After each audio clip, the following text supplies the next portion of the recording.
ada benda yang lumayan besar ini dilempar persis di depan Wawan. Waktu itulah Wawan ini langsung kaget karena yang dilihat ada kepala, dan kepala ini menjulur rambut yang panjang. Nah, sosok tinggi hitam ini ngambil sesuatu, ternyata yang dilempar itu adalah kepalanya sendiri. Kayak seolah-olah kepalanya ini dilempar untuk mainan. Sebelum pamit pulang, teman-temannya Wawan ini bilang ke Wawan, "Wan, tadi aku sempat masuk ke kamarnya bapakmu. Kok aku di sana itu ngelihat bapakmu ada dua ya, Wan?" "Loh, maksudnya bapakku ada dua gimana?" "Iya, Wan. Yang satu itu bapakmu lagi terbaring. Beliau nggak bisa ngomong apapun. Nah, yang satunya lagi, ada bapakmu lagi yang dia ini berdiri persis di sampingnya ibumu."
Bismillahirrahmanirrahim. Assalamualaikum warahmatullahi wabarakatuh.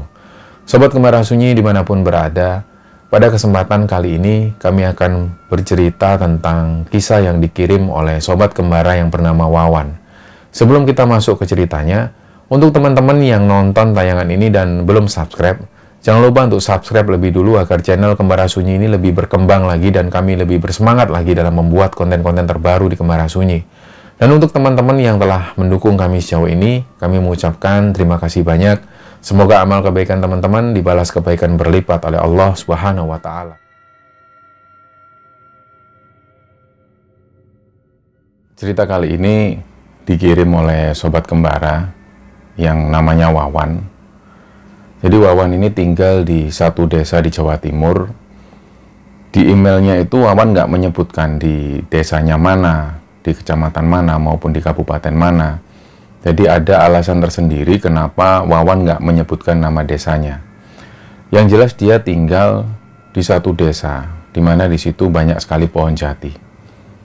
Jadi di sana Wawan tinggal bersama kedua orang tuanya, dan bisa dikatakan kalau dibandingkan dengan tetangga-tetangganya itu, Wawan dan keluarganya ini terbilang orang yang cukup mampu. Jadi Wawan punya 2 buah truk. Satu truk ini biasanya digunakan Wawan kalau setiap pagi itu ke petani-petani, dia ambil cabai, dikulak cabai ini kemudian dijual lagi ke pedagang-pedagang. Jadi aktivitas Wawan seperti itu setiap pagi. Sedangkan untuk truk yang satunya itu biasanya disewakan, biasanya orang-orang itu ngambil pasir dan nyewa truk ke Wawan. Nah, selain itu orang tuanya juga punya beberapa mobil. Nah, tapi yang disesalkan oleh Wawan sendiri, meskipun dia memiliki lumayan banyak harta, tapi rumah itu terasa gerah. Jadi aura di rumah tersebut itu panas. Karena kedua orang tua Wawan ini sering bertengkar. Bahkan sudah nggak terhitung berapa kali bapak dan ibunya itu bertengkar. Sampai-sampai Wawan itu sudah terbiasa mendengar pertengkaran bapak dan ibunya. Nah, bapaknya Wawan ini kerjanya selalu luar kota, dan selama pergi keluar kota itu selalu sampai berminggu-minggu. Kadang pulang sebentar, setelah itu pergi lagi. Nah, satu hari bapaknya Wawan ini pulang. Jadi selama beberapa minggu nggak pulang, bapaknya Wawan pulang, tiba-tiba beliau bilang ke Wawan dan ibunya, "Ayo, hari Jumat besok kita liburan ke Ngawi." Nah, Wawan sendiri kaget, kok tumben bapak ini ngajak liburan. Jadi selama ini memang jarang bapaknya itu ngajak pergi berlibur. Jadi karena bapaknya ngajak liburan, Wawan pun langsung menyambut baik. Begitupun juga ibunya. Setelah itu bapaknya ngomong, jadi nanti kita berangkat Jumat siang, terus Sabtu pagi kita sudah pulang. Nah ibunya jawab, lah itu liburan gimana toh Pak? Kok liburan kok cuma sebentar gitu? Sabtu pagi sudah pulang. Sedangkan perjalanannya kalau dari sini ke Ngawi itu kan berjam-jam. Lah kita liburan masa harus malam hari, paginya sudah pulang.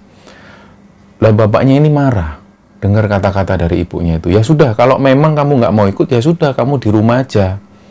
Nah, karena ibunya ini juga memanfaatkan situasi ini, ya sudahlah, toh juga jarang-jarang liburan bareng.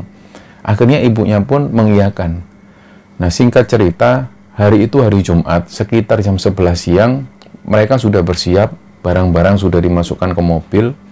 Sedangkan dari arah masjid itu, Wawan sudah dengar ada lantunan-lantunan ayat suci Al-Quran. Pertanda bahwa di masjid ini akan diadakan sholat Jumat. Nah, Wawan dengan sopan tanya ke bapaknya, Pak, gimana kalau berangkatnya ditunda dulu? Wawan mau sholat Jumat dulu. Alah, wis, nggak usah, wis, ayo berangkat aja. Jadi bapaknya marah. Nah, Wawan sudah nggak bisa ngelawan. Akhirnya mau nggak mau, mereka pun berangkat. Nah, dalam perjalanan itu beberapa kali mereka tiba di satu tempat. Jadi bapaknya ini ngajak makan di sebuah tempat yang terbilang bisa dikatakan restoran lah. Jadi Wawan sama ibunya itu sempat bertanya-tanya. Jadi Wawan tanya ke ibunya, loh Bu, Bapak itu dari tadi ngajak kita makan ke tempat-tempat kayak gini tuh kan ya lumayan. Berarti Bapak ini kan uangnya banyak. Tapi kok kita ini nggak pernah dikasih uang. Nah ternyata ibunya menjawab, ya wis gitu itu bapakmu Wan, dari dulu sebelum kamu lahir ya gitu itu, bapakmu itu pelit. Nah jadi Wawan ini akhirnya tahu, bapak ini uangnya banyak, kita diajak makan ke tempat-tempat enak kayak gini, tapi kok nggak pernah dikasih uang. Nah setelah itu ya sudahlah, nggak terpikirkan lagi oleh Wawan, mereka melanjutkan perjalanan. Sesampainya di Ngawi ternyata ada satu tempat yang bernama Alas Ketonggo. Nah disinilah untuk pertama kalinya Wawan tahu tentang Alas Ketonggo. Sebelum-sebelumnya dia nggak tahu menau. Jadi waktu itu dia masih dengar suara adzan Isya. Jadi persis adzan Isya mereka sampai di Alas Ketonggo, langsunglah mereka menuju ke parkiran. Ternyata di sana ini rame. Mungkin karena waktu itu bertepatan dengan malam 1 Syuro. Nah Wawan sendiri ini nggak tahu. Begitupun juga ibunya. Ini bapak mau ngapain ke tempat ini mereka nggak tahu. Jadi setelah turun dari mobil, bapaknya Wawan ini bilang ke Wawan dan juga ibunya, ini uang ini kamu ambil. Ini bapak nggak berapa lama lah, kamu bisa makan-makan di warung atau istirahat di mana kek. Nah setelah itu bapaknya pun pergi. Nah karena ibunya ini sudah capek, ibunya Wawan langsung menuju ke warung. Beliau pesan teh hangat dan makan mie instan di sana. Sedangkan Wawan langsung menuju ke musola. Di sana ada musola yang nggak terlalu besar. Wawan menyempatkan sholat. Nah setelah sholat, nah karena kebetulan di musola itu sepi, Wawan ini rebahan. Dan nggak lama kemudian dia terasa ngantuk. Akhirnya Wawan pun tertidur di musola itu. Nah ternyata dalam tidurnya itu antara sadar dan nggak sadar, bapaknya Wawan ini datang. Terus tiba-tiba bapaknya bilang, Wan ayo pulang. Lah Wawan pun langsung buka mata. Ternyata begitu Wawan buka mata, dia masih ada di musola dan dilihat bapaknya ini nggak ada di sana. Jadi Wawan berpikir mungkin halusinasi. Wawan akhirnya menuju ke mobil, dilihat ternyata ibunya sudah tertidur pulas di mobil. Nah Wawan pun ngikut karena di sana bapaknya belum datang. Jadi Wawan ikut-ikutan tidur sampai waktu itu Wawan ini tertidur pulas dan nggak tahu tiba-tiba mobil ini sudah jalan. Nah begitu Wawan bangun, dilihat bapaknya Wawan ini sudah nyetir mobil sambil ngerokok. Lah Wawan lihat jam, loh kok sudah jam 4, dilihat ibunya juga masih tidur. Nggak lama kemudian ibunya pun bangun. Langsunglah ibunya ini ngomong ke bapaknya, ini liburan gimana sih Pak?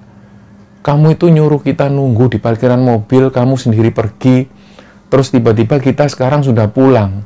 Ini liburan macam apa? Lah bapaknya waktu itu cuek. Dia sambil ngerokok, sambil nyetir dan nggak jawab pertanyaan dari ibunya Wawan itu. Nah, sesampainya di rumah beberapa hari kemudian ternyata ada beberapa perubahan yang dirasakan oleh Wawan dan juga dirasakan oleh ibunya. Jadi yang semula bapaknya Wawan ini sering bepergian luar kota sampai berminggu-minggu. Setelah dari Alas ke Tonggo itu, bapaknya ini lebih sering di rumah. Dan bapaknya Wawan lebih sering ngasih uang ke Wawan dan juga ke ibunya. Nah, di situ Wawan juga ngerasa, ya alhamdulillah lah ternyata ada perubahan dari bapak. Bapak lebih sering di rumah dan sekarang sudah nggak pelit lagi, sering ngasih uang. Di luar daripada itu, Wawan juga merasa setelah bapaknya ini datang ke Alas Ketonggo itu, ada banyak sekali keanehan-keanehan yang dirasakan oleh Wawan. Dan itu baru dirasakan Wawan setelah sekian lama kemudian. Jadi waktu itu dia ngerasa, malam itu ketika Wawan ini sudah ada di dalam kamar tidur, dia dengar dari luar, pintu kamar bapaknya itu seperti dibanting, buak. Disitulah Wawan ngerasa, waduh, ini bapak sama ibu pasti bertengkar lagi. Ah ya sudahlah. Dia pun keluar. Jadi rumah Wawan ini 2 lantai, yang di bawah itu hanya ruang keluarga dan juga ada ruang untuk nonton TV. Sedangkan kamar mereka, kamar ibu dan ayahnya dan juga kamarnya Wawan ini ada di atas. Nah, begitu Wawan dengar ada suara pintu yang dibanting, Wawan keluar dari kamarnya dan waktu ngelewati kamar ayah dan ibunya itu, kamar ayahnya ini sudah tertutup. Ah, mungkin mereka sudah tidur. Wawan pun turun. Lah begitu sampai di tangga, Wawan ini dengar ada suara TV yang masih nyala. Lah dia tahu karena ibunya ini terbiasa nonton drama-drama India sampai malam hari. Nah begitu Wawan turun, Wawan kaget. Ternyata di bawah itu ada bapak dan ibunya lagi nonton drama India itu tadi. Nah dalam hati Wawan ini juga seneng. Waduh kok romantis banget kedua orang tuaku ini. Nggak biasa-biasanya kayak gini. Akhirnya Wawan pun turun dan dia ini masuk ke kamar mandi. Nah setelah itu dia keluar lagi dan langsung kembali ke kamar. Keesokan harinya, pagi itu seperti biasa Wawan menjalankan aktivitasnya sehari-hari. Dia pergi ke petani-petani untuk kulaan cabai. Nah sekitar jam 3 sore Wawan pulang kembali ke rumah. Dilihat ternyata mobil ayahnya sudah nggak ada. Wawan pun masuk, dia tanya ke ibunya, "Bapak kemana bu?" "Nggak tahu, bapak keluar, nggak pamit tuh." "Oh ya sudah." Nah setelah itu Wawan ini langsung mandi-mandi, dia sholat asar, kemudian masuk ke kamar, dia tidur. Nah menjelang maghrib Wawan ini bangun, dia turun dan sekali lagi dilihat, ternyata di situ bapak dan ibunya ini nonton TV di depan TV. Ya seperti biasa. Jadi ada pertanyaan besar dalam diri Wawan. Ini bapak sama ibu kok tumben kayak gini? Tapi di satu sisi lain dia juga bersyukur, akhirnya mereka rukun. Nah, Wawan pun turun, dia masuk kamar mandi, setelah itu dia keluar, dilihat ternyata bapaknya sudah nggak duduk lagi di samping ibunya. Nah, waktu itu Wawan tanya, "Ibu masak apa bu hari ini?" "Itu ada ayam Wan sama kangkung, kamu makan dulu sana. Tapi kamu sisain ya buat ayammu. Ayammu belum makan soalnya." "Oh iya bu." Wawan pun menuju ke dapur, dia ambil makanan dan di situ dilihat ada kopi. Kopi ini sudah ditutup, jadi menyiapkan kopi untuk bapaknya. Nah, karena dilihat kopi ini belum diminum, Wawan pun teriak keluar, "Pak, ini kopinya kok belum diminum?" Nah, ternyata ibunya pun datang. "Kamu itu manggil siapa, Wan? Ini loh kopinya bapak kok belum diminum." "Lah, bapakmu itu mana?" "Loh, yang tadi duduk sama ibu itu." "Maksudmu itu gimana sih, Wan?" "Lah, ceritalah, Wawan. Loh, tadi kan Wawan lihat bapak sama ibu ini duduk nonton TV berduaan." Lah ternyata ibunya itu nanggapi dengan bercandaan, "Kamu itu aneh-aneh aja, Wan. Mana mungkin bapakmu kayak gitu? Mana mungkin bapakmu seromantis itu? Emang kamu pernah lihat bapak itu deket-deket sama ibu? Wong selama ini cuma bertengkar terus." Lah Wawan ini memastikan lagi, "Terus bapak ini di mana, Bu?" "Ya belum pulang. Kamu tadi datang jam 3 asar, itu kan bapak sudah keluar. Sampai sekarang ini belum datang. Ibu sudah nyiapin kopinya ini dari tadi." Lah Wawan ini langsung merasa aneh.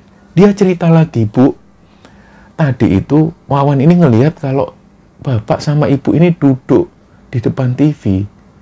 Sedangkan kemarin itu Wawan juga ngelihat ibu sama bapak ini duduk di depan TV."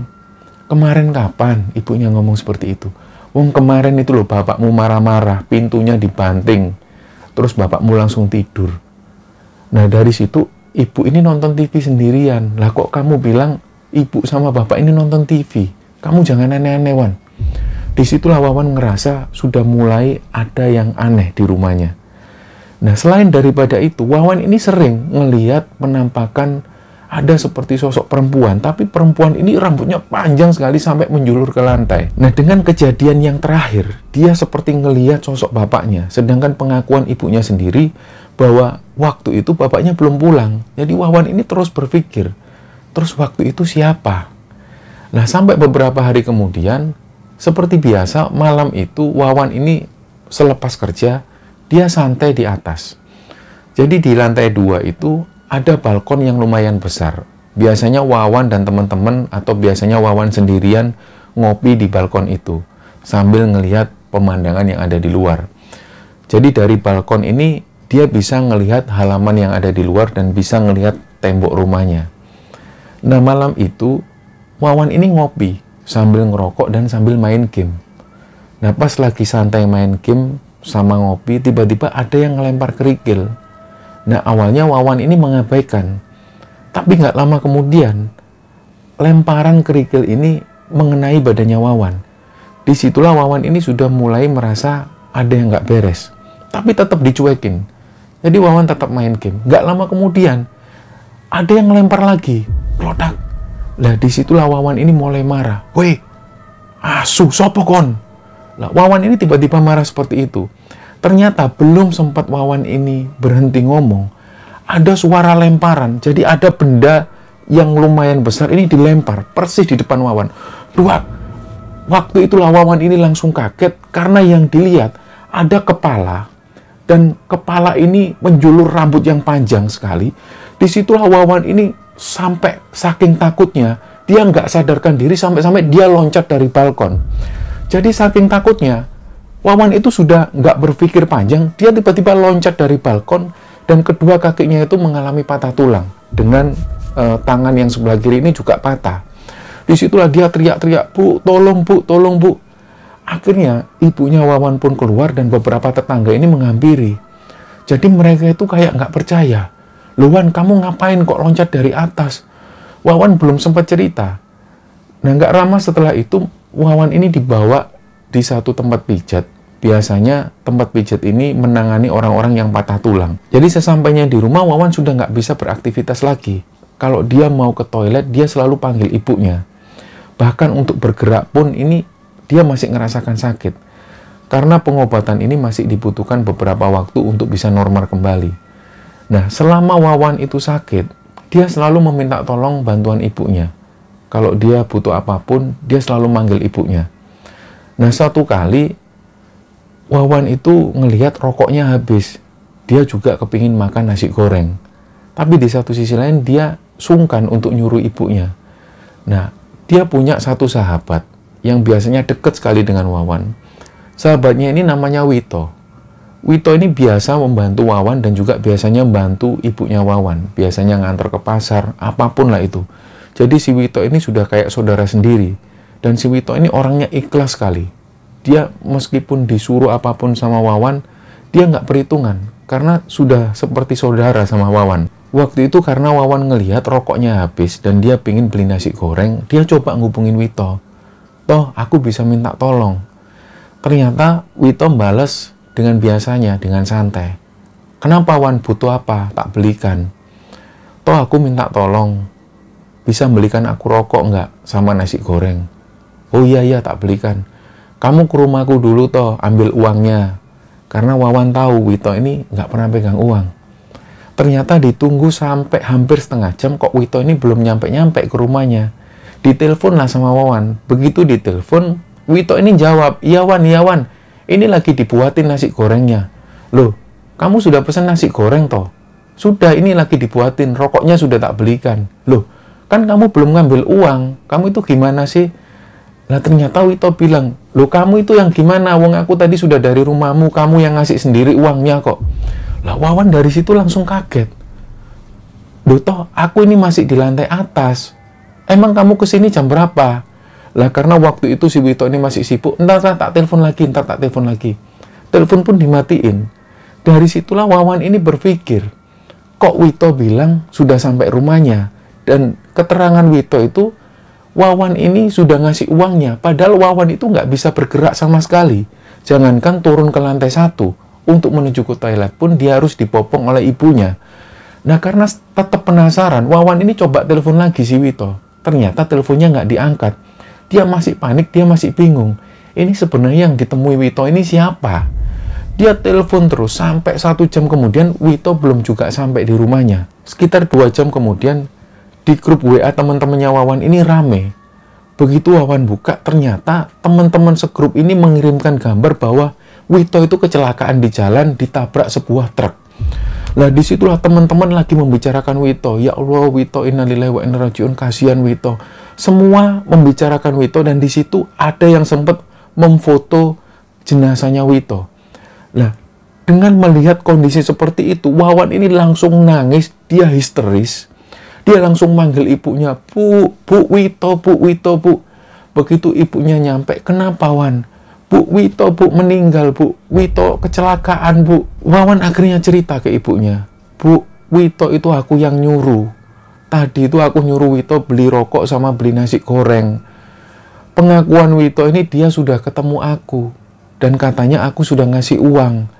Lah kan nggak mungkin, Bu. Aku ini kan nggak bisa jalan.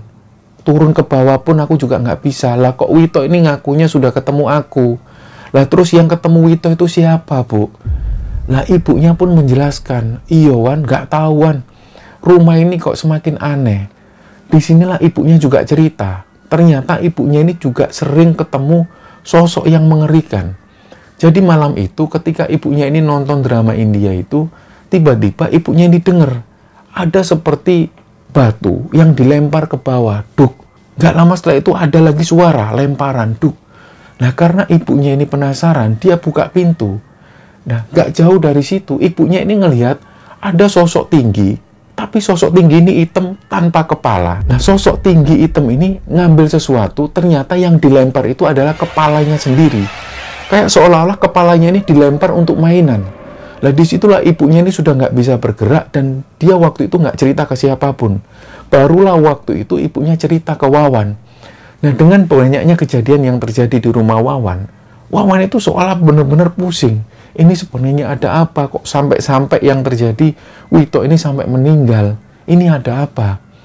Setelah itu si Wawan coba ngubungin teman-temannya. Tolong kalian ke sini. Aku antarkan ke rumah Wito. Aku pengen ngelayat ke sana. Nggak lama setelah itu, sekitar 1 jam, teman-temannya Wawan ini datang dengan dipopong beberapa orang. Wawan pun turun langsung naik mobil. Nah begitu sampai di rumahnya Wito, banyak orang-orang yang ada di sana. Nah, Wawan ini dengan terpatah-patah jalannya diantar oleh temannya. Dia pengen ngomong sesuatu ke ibunya Wito.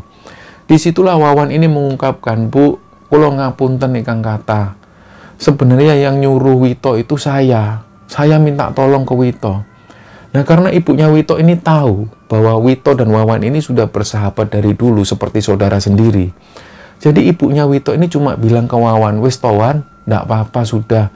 Ini semuanya sudah takdir, sudah kamu nggak usah kepikiran. Sudahlah, ini semua sudah digariskan sama yang di atas. Ibu sudah ikhlas kok Wan. Nah dari situ Wawan ini masih sedih. Karena dia benar-benar ingat bahwa Wito ini orangnya ikhlas sekali. Dan dia sering bantu ibunya Wawan. Dia juga sering bantu Wawan. Kadang-kadang si Wito ini ngantar Wawan menuju ke petani-petani untuk ngambil cabai. Jadi banyaklah kenangan-kenangan Wawan dengan si Wito ini. Nah pada saat di rumahnya Wito, 1 jam kemudian Wawan ini ditelepon sama ibunya. Ternyata ibunya itu terlihat panik. Le, Wan, kamu pulang Wan. Ini bapak tadi diantar sama teman-temannya. Bapak itu kok kayak nggak bisa gerak di sebelah kirinya. Oh iya Bu, Wawan pulang sekarang. Nah diantarlah Wawan sama teman-temannya itu menuju ke rumahnya. Begitu sampai di sana, Wawan tanya ke ibunya, Bapak kenapa Bu? Nggak tahu bapakmu itu kayak stroke Wan. Badan di sebelah kiri itu sudah nggak bisa digerakkan. Lah tadi bapak diantar siapa? Bapak itu diantar sama teman-temannya, sudah diantar tok, kemudian teman-temannya pulang. Lah Wawan ini belum sempat menuju ke kamar bapaknya. Jadi ada beberapa teman-teman Wawan yang langsung menyenguk bapaknya Wawan menuju ke kamarnya. Nggak lama setelah itu, teman-temannya Wawan ini keluar. Sebelum pamit pulang, teman-temannya Wawan ini bilang ke Wawan, "Wan, tadi aku sempat masuk ke kamarnya bapakmu. Kok aku di sana itu ngelihat bapakmu ada dua ya, Wan?" "Loh, maksudnya bapakku ada dua gimana?" "Iya, Wan. Yang satu itu bapakmu lagi terbaring. Beliau nggak bisa ngomong apapun. Nah, yang satunya lagi, ada bapakmu lagi yang dia ini berdiri persis di sampingnya ibumu." "Sudah ya, Wan, aku cuma ngomong itu tok. Aku mau pamit pulang dulu." Nah, mereka pun pulang. Jadi Wawan ini masih bertanya-tanya, ini teman-temanku yang diomongkan ini benar atau enggak? Tapi ketika apa yang dialami oleh Wawan sebelum-sebelumnya, bahwa ada sosok yang menyerupai bapaknya, Wawan ini juga percaya. Nah, Wawan pun akhirnya masuk, dibopong oleh ibunya. Wawan masuk ke kamar ayahnya. Begitu dilihat, ternyata bapaknya ini sudah nggak bisa ngomong. Jadi bapaknya cuma ngelihat ke arah lemari, ngelihat ke arah sudut-sudut kamar, tanpa ngomong apapun. Jadi setelah itulah Wawan langsung keluar dan langsung diminta untuk diantar ke kamar. Nah, setelah dari situ, Wawan ini terus berpikir, kira-kira ini ada apa di rumahku kok sampai ada kejadian seperti ini. Nah, selama Wawan ada di rumah itu masih banyak kejadian-kejadian yang aneh. Jadi Wawan ini masih dengar, di luar itu ada suara seperti benda yang jatuh. Tapi Wawan terus mengabaikan, karena sebenarnya Wawan tahu bahwa suara-suara ini berasal dari makhluk-makhluk semacam itu. Jadi Wawan terus diam. Nah, sampai beberapa hari kemudian, Wawan berniat untuk ziarah ke makamnya Wito. Dia hubungi lagi teman-temannya, minta diantar ke makamnya Wito. Setelah teman-temannya datang, akhirnya Wawan pun diantar ke makamnya Wito. Di sana Wawan menghadap ke makamnya Wito sambil meminta maaf lagi ke Wito. "Toh, aku minta maaf ya toh, karena kamu tak suruh kamu jadi kayak gini toh." Setelah Wawan ini minta maaf di depan makamnya Wito, dia mendoakan Wito dengan tulus sekali. Setelah itu Wawan pulang. Nah, sesampainya di rumah, Wawan seperti biasa, dia langsung istirahat, dia tidur. Nah, waktu itu kondisi Wawan ini sudah mulai membaik. Dia sudah bisa jalan sendiri dengan tongkat. Malam itu, pas waktu Wawan ini tidur, tiba-tiba Wawan itu ngimpi bahwa hari itu ada Wito yang nemenin Wawan. Jadi seperti biasa, pada waktu itu kayak seolah-olah Wito ini masih hidup. Tiba-tiba dia ada di depan rumah Wawan persis dan di sampingnya itu ada Wito. Mereka berdua ini menghadap ke arah rumahnya Wawan sambil ngelihat rumahnya Wawan itu. Gak lama setelah itu Wito ini bilang dan nunjuk ke arah pagar, "Wan, pagarmu ini minta tolong bongkaran ya, Wan. Tolong ya, Wan, bongkaran aja lah. Ini loh, pagarmu yang ini loh, bongkaran." Nah, setelah ngomong seperti itu, Wito ini tiba-tiba sudah nggak ada lagi. Nah, begitu Wawan bangun dari tidurnya, dia kepikiran betul kata-kata dari si Wito ini. Jadi seolah-olah Wawan itu pengen merealisasikan kata-katanya si Wito ini. Nggak lama setelah itu Wawan pun hubungi teman-temannya lagi. Dia ceritakan bahwa dia ketemu Wito di mimpinya dan Wito minta supaya pagar rumahnya ini dibongkar. Akhirnya teman-temannya Wawan semua itu langsung membongkar pagar rumahnya Wawan. Nah, dalam pembongkaran itu tiba-tiba ada satu temannya ini yang teriak, "Loh, Wan, ini apa, Wan? Coba kamu kesini." Lah, Wawan dengan tertati-tati menuju mendekat ke arah situ. Ternyata di sana mereka semua ini ngelihat pemandangan yang benar-benar mengerikan. Mereka itu menemukan ada satu tengkorak. Tengkorak ini sepertinya tengkorak bayi dan ada beberapa tulang-tulang berserakan di situ. Nah, Wawan ini pun kaget. "Astagfirullah, ini apa? Sudah kumpulin dulu aja, Wan. Kamu tanya ke ibumu aja." Akhirnya setelah dikumpulkan, Wawan dan teman-temannya langsung menghadap ke ibunya Wawan. Dia cerita, "Bu, ini tadi kami bongkar pagar rumah. Di sana itu kami nemu ini." Ditunjukkanlah ke ibunya Wawan. Jadi ibunya itu langsung ketika ngelihat kerangka bayi itu, ibunya langsung nangis. Sampai-sampai ibunya ini sujud di hadapannya Wawan. Beliau itu langsung minta maaf, "Le, ibu minta maaf yo le, sepurane sing akeh le, minta maaf le." Jadi waktu itu Wawan ini nggak ngerti, "Kenapa, Bu? Ibu ini kenapa?" Lah, ceritalah ibunya Wawan. Jadi dulu sebenarnya Wawan ini nggak tinggal di rumah itu. Mereka semua ini pendatang. Dulunya mereka tinggal di satu tempat yang berbeda. Pada waktu di sana memang ibunya mengakui bahwa bapaknya itu melakukan suatu pesugihan dan waktu itu ada satu syarat yang diisyaratkan oleh si dukun tersebut untuk menumbalkan anaknya sendiri. Waktu itu, sebelum Wawan ini lahir, ada kakaknya Wawan yang waktu itu masih bayi. Nah, kakaknya inilah yang pada waktu itu masih bayi ditumbalkan oleh ayahnya sendiri. Bayi ini atau kakaknya Wawan yang masih bayi itu meninggal. Dan setelah meninggal dimakamkan persis di depan rumahnya. Dan nggak lama setelah itu, beberapa bulan kemudian, keluarga mereka ini pindah di rumah yang sekarang. Nah, disitulah makam dari kakaknya Wawan ini dibongkar lagi dan dipindahkan persis di bawah pagar tersebut. Tujuannya adalah bayi ini sebagai tumbal untuk pesugihan mereka. Jadi disitulah kenapa ibunya Wawan itu menangis histeris dan dia minta maaf sampai benar-benar sujud ke Wawan. Nah, saking marahnya Wawan, dia itu langsung ngambil tongkat, dia jalan dengan tertatih-tatih menuju ke kamar ayahnya. Dia dengan jengkelnya, dia masuk ke kamar bapaknya itu, dilempar semua barang-barang yang ada di kamar ayahnya. Karena Wawan ini benar-benar marah ke bapaknya. Setelah dia tahu sendiri dari ibunya bahwa yang melakukan semua ini adalah bapaknya sendiri. Sampai tega-teganya bapaknya ini mengorbankan atau menumbalkan anaknya sendiri, yang tidak lain adalah kakak dari Wawan.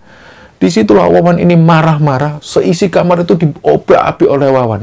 Sedangkan bapaknya itu sudah nggak bisa ngomong apa-apa lagi. Bapaknya masih tetap diam. Nah, karena waktu itu masih ada teman-temannya Wawan, teman-temannya itu langsung narik badannya Wawan. Wan, ayo Wan, sabar Wan. Wan, sudah Wan, sudah Wan. Sudahlah Wan, yang terjadi sudahlah, biarlah terjadi. Yang penting sekarang ini, kerangka dari kakakmu ini, ayo dimakamkan secara layak. Nah, singkat cerita, setelah proses pemakaman itu, akhirnya Wawan kembali ke rumah. Dari situ juga Wawan ini mulai cerita bahwa ternyata ketika Wawan ini diajak oleh bapaknya menuju ke Alas Ketonggo, pada waktu itu Wawan masih ingat di bulan Juli tahun 2022. Nah, waktu itu Wawan nggak tahu apa yang dilakukan oleh bapaknya di sana. Apakah mungkin melakukan ritual pesugihan atau semacamnya. Tapi yang jelas, beberapa minggu setelah mereka sampai di Alas Ketonggo, bapaknya itu tiba-tiba pergi. Dan nggak lama kemudian bapaknya ini kembali bawa koper yang lumayan besar. Nah, pada waktu itu bapaknya sempat bilang ke Wawan, Wan, setelah ini kamu nggak usah kerja tiap hari. Kalau kamu butuh uang, kamu minta sama bapak. Jadi bapaknya cuma mengungkapkan hal itu.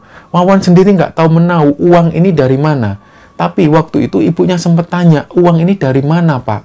Bapaknya cuma jawab, yo kerja. Mosok aku nyolong. Itulah yang Wawan ingat, dan gak lama setelah itu kemudian bapaknya ini terserang stroke. Gak lama setelah itu, tepatnya di bulan Agustus, bapaknya Wawan ini meninggal dunia. Setelah itulah kehidupan Wawan ini sudah mulai gak karu-karuan. Yang semula banyak pekerjaan-pekerjaan yang dihasilkan oleh Wawan dengan mendatangi petani-petani cabai, saat ini Wawan sendiri mengaku dia hanya bisa mengantarkan orang-orang yang sewa truknya untuk mengambil pasir. Wawan sendiri ada alasan tertentu nggak menyebutkan di mana dia tinggal karena dia benar-benar malu dengan apa yang dialami saat ini. Wawan sendiri mengungkapkan harapannya supaya dengan cerita Wawan ini jangan sampai ada teman-teman yang buta harta kemudian melakukan segala cara, menghalalkan segala cara untuk mendapatkan kekayaan tersebut, seperti yang dilakukan oleh bapaknya Wawan. Jadi dari sinilah kami mengucapkan terima kasih kepada Wawan yang sudah memberanikan diri untuk menceritakan ini kepada Kembara Sunyi. Dan semoga teman-teman yang mendengar cerita ini bisa mengambil hikmah dan bisa mengambil pelajaran dari kisah Wawan tersebut. Mohon maaf kalau ada salah-salah kata. Wassalamualaikum warahmatullahi wabarakatuh.